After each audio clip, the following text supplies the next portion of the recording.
अस्सलाम वालेकुम दोस्तों, उम्मीद है कि आप खैरियत से होंगे। आज हम आपको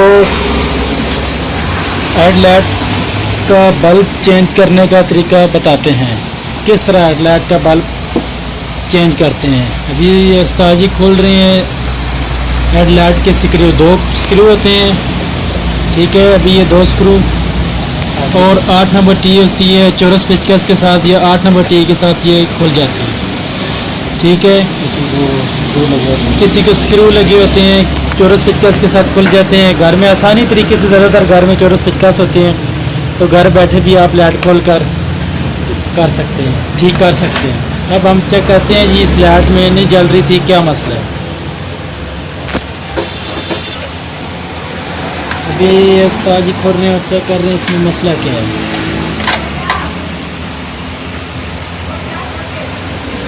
इसका जो होल्डर है, होल्डर कमज़ोर होया हुआ है, बिल्कुल फारग होया हुआ है, जिस वजह से ये आगे रोशनी करंट नहीं पहुंचाता, जला हुआ होल्डर। आप होल्डर चेक करें, होल्डर जला हुआ इसका। अभी क्लियर नज़र आ गया होगा आपको, होल्डर भी जला हुआ है इसका।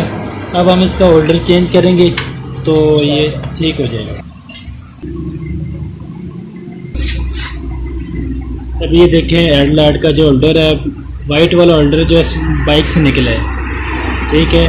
ये जो होल्डर है, होल्डर के अंदर प्लास्टिक बिल्कुल ख़त्म हुई है ये, ठीक है, बिल्कुल पिघल गया। अभी ये फाइबर वाला होल्डर है। आप जहाँ भी जाएं, जिधर भी जाएं, जिस मैकेनिक के पास डलवा, उसको बोले जी फाइबर वाला होल्डर डाल के दें। अगर नहीं है, अगर आप खुद डालना चाहते हो तो फाइबर वाला होल्डर घर लेकर जाकर डालें, वो बेहतरीन रहेगा, ठीक है। अच्छा, ये आप देखें जी, होल्डर नया लग गया, फिट हो गया होल्डर। अब हम आपको ये इसके साथ बल्ब डाल के दिखाएंगे।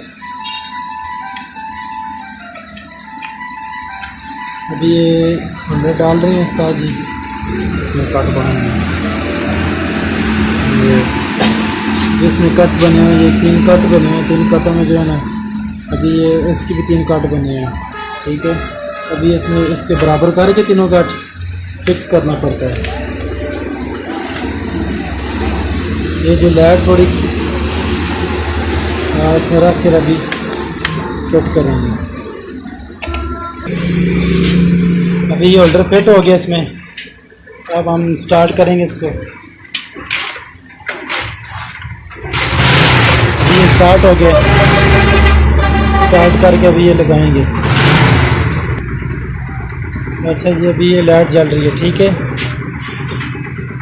अभी इसकी लाइट ओके हो रही है। इसका मसला ये था कि होल्डर नहीं सही था, होल्डर की वजह से इसकी लाइट नहीं जाती, ठीक है। उम्मीद है कि आपको हमारी वीडियो पसंद आई होगी। अगर पसंद आई है तो लाइक शेयर कमेंट लाजमी करें और सब्सक्राइब भी करें।